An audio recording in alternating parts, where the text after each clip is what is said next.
Good afternoon and welcome back to the Fenway Rundown. I'm Chris Cotillo. Sean McAdam's here. We were not planning on doing this for an episode, but the schedule changed. Things have changed, and we're going to have, I think, 3 episodes for you this week. The fine listener at home. We'll have a quick wrap up of Fenway Fest and those festivities today. We will talk to a new member of the Red Sox tentatively on Thursday afternoon. And then Sean McAdam and Chris Smith will reveal their Hall of Fame votes for a Friday morning episode. So a little bonus coverage on the Fenway Rundown. You can determine which of the three is the bonus episode. Maybe it's this one, but we felt like it would be good to hop on pretty briefly, not going to be our longest episode ever, and talk about what did happen at Fenway on Saturday. We were there. We did get about 10 stories out of that day, as we said we would. We heard from Alex Cora, Sam Kennedy, and about 10 Red Sox players throughout the day. There were some headlines, there were some storylines. If you want to know what Fenway Fest was actually like, we're not the people to ask because we were in a lounge, a room in the MGM Music Hall. We were apart from the festivities. We didn't actually go inside the technical ballpark all day long, but we did get to talk to the players. We did get the catch-ups that we expected. There was a lot to write. There was a lot to cover. Sean, what was your biggest takeaway from the interviews we did? Well, let's back it up a little bit and talk a little bit about Fenway Fest, because this is obviously a kind of first-year transitional thing for the Red Sox, having moved from MGM Springfield the last few years. They put it closer to home, and it really was hard for us to get a sense of what the attendance was like.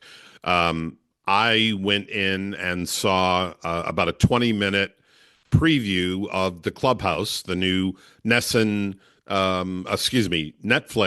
series that is going to debut sometime in the first quarter of this year.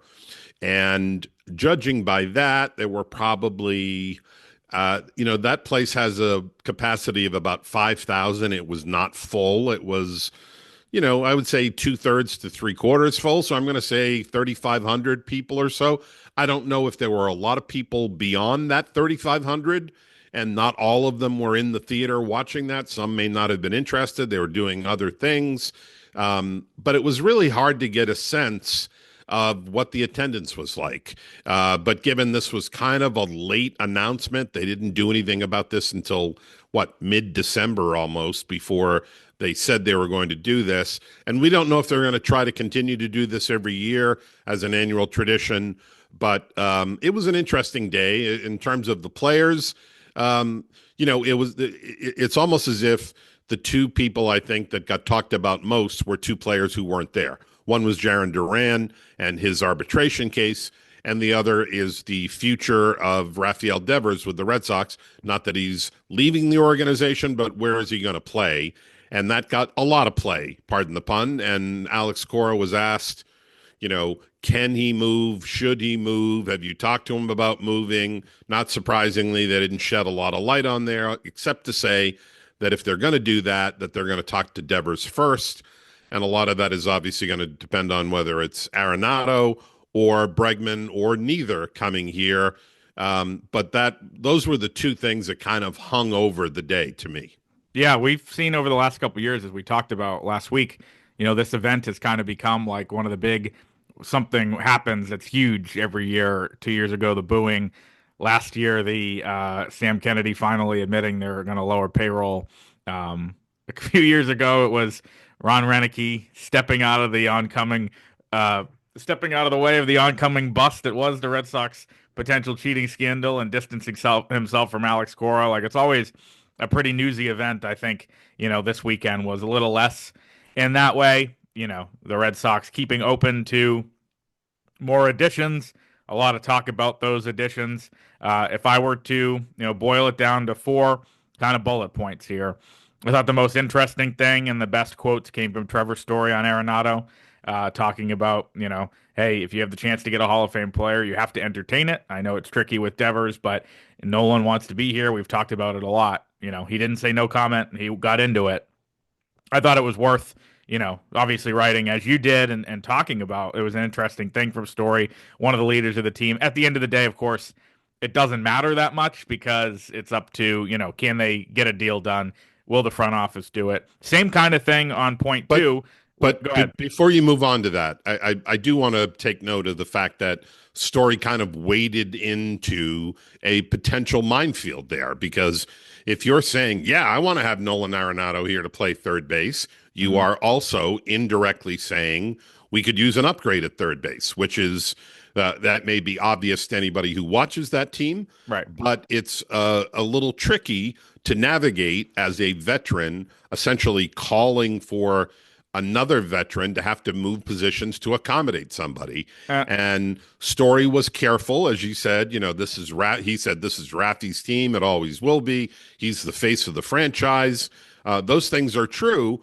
But then he kind of went ahead and took that next step and said, I'd like to have Nolan Arenado to my right in the infield next year.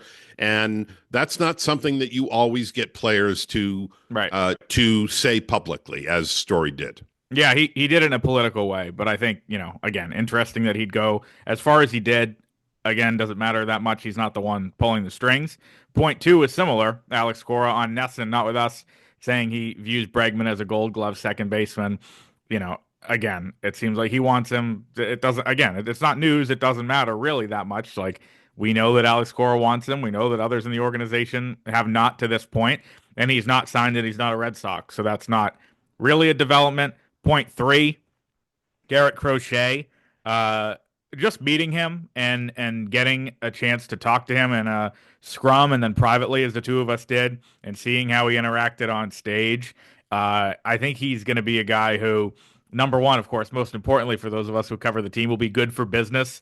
Like a good quote, kind of a down to earth guy. Not a crazy hothead. Seems pretty bright. I think Bueller will be pretty good for us too.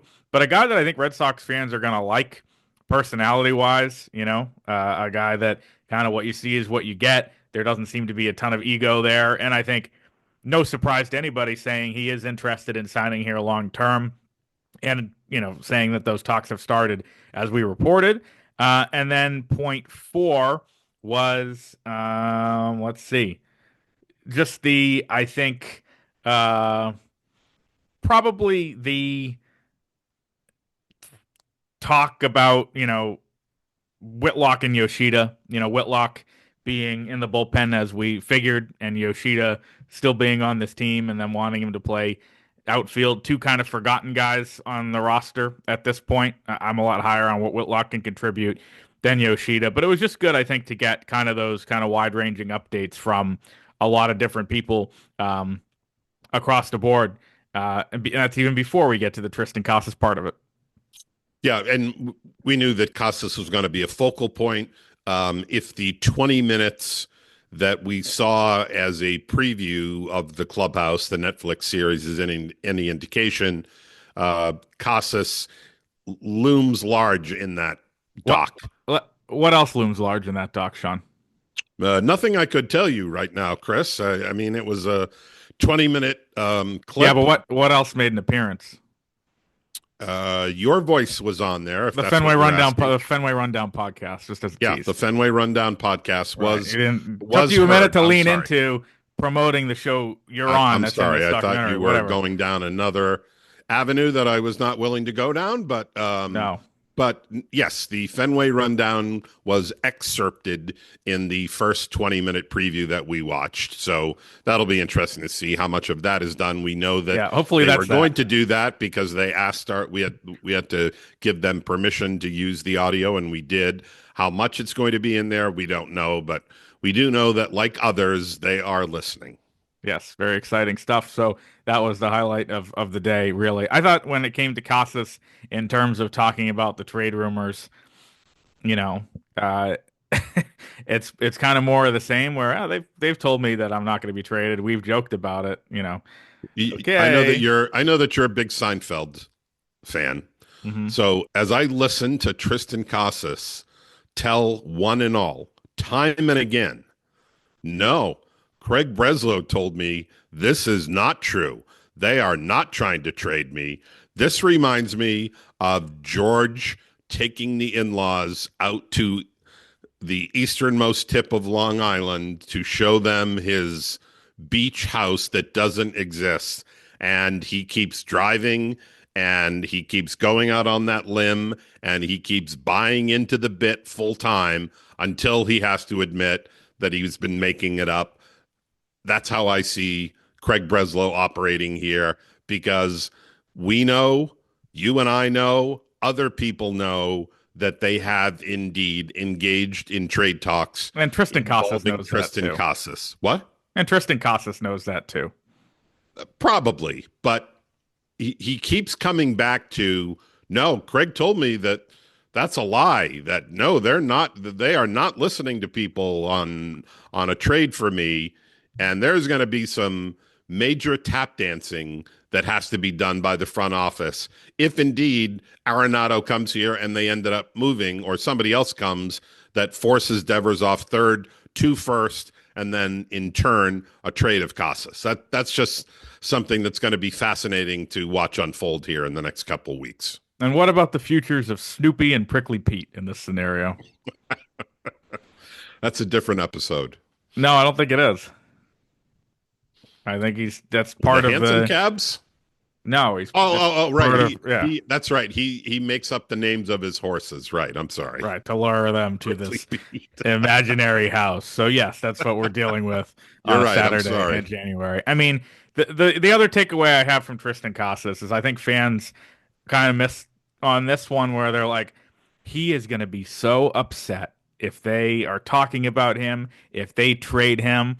I don't think he will. It's not that he doesn't like it here. He said the Right. thing about the 6 letters, and that was great. Good counting, all that. I think that there is, like, he wants to get highly paid. He wants an extension. If that comes from, the Cardinals, the Diamondbacks, the Marlins, the Red Sox, the Cubs, whoever it could be. I just named 5 teams. We'll keep going. The Pirates, the Yankees, the Mets. I don't know who's in on them. Seattle, whatever. Unlikely to be the Yankees, but Yes. Go ahead.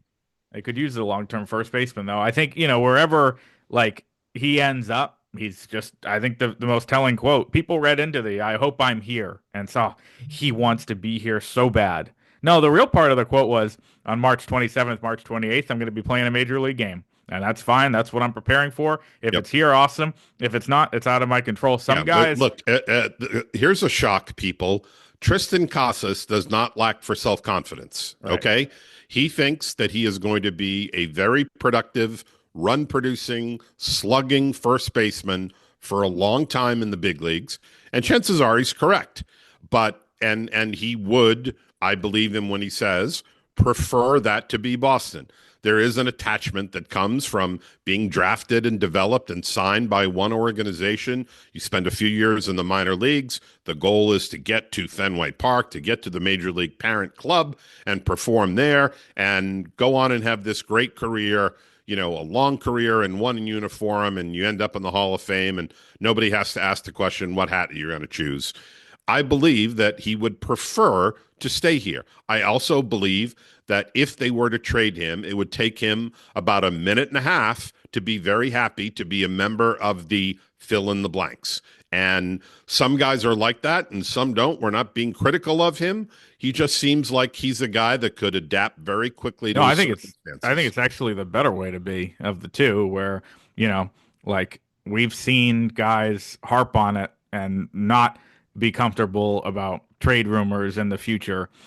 This is dating you, really, but, like, I think macro big picture Red Sox, the best example of that probably Nomar, 20 years ago, and where that uncertainty and that cloud, like, was a disaster for him, and it was something it seemed like he focused on. I didn't really recognize that at the time. At 7 years old, you could probably speak to it more, but there are guys that, the future weighs on them. Alex Cora talks about that a lot when he talks about the 2019 Red Sox. All these guys going to be free agent. Where's everybody going to go? Everybody, kind of out for themselves. And that's kind of why, he saw, kind of them coming together at the seams. This does happen. Bogarts, I don't think was thrilled in the whole year in 2022. Triston Casas is, I'm going to mash here. I'm going to mash there. I'm going to try to get paid here. Whatever. Mookie Betts didn't care. Nope. Right. Exactly. He was not the least bit worried about where he was going to end up because he knew eventually he was going to be able to make his own call, as he did when he signed his extension with the Dodgers before he played a regular season game with them, to the surprise of many. But yeah, different guys approach that issue very differently, and not surprised.